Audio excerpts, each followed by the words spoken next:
This video shows how to install Yanhua D70F3423 lock fastening interface board.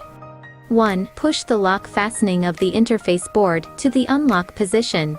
Find the interface board installation area on the instrument according to the visual positioning mark on the interface board. 2. Find the correct positioning holes of D2, D3, and D4 on the instrument. 3. Place the interface board accurately into the installation area. Align the pins with the D2, D3, and D4 positioning holes. 4. Finger down pressure interface board. Push the PCB lock buckle to the locked position to lock the interface board. Installation is done. 5. Confirm again that the interface board D2, D3, and D4 positioning pins are completely aligned with D2, D3, and D4 positioning holes of the instrument.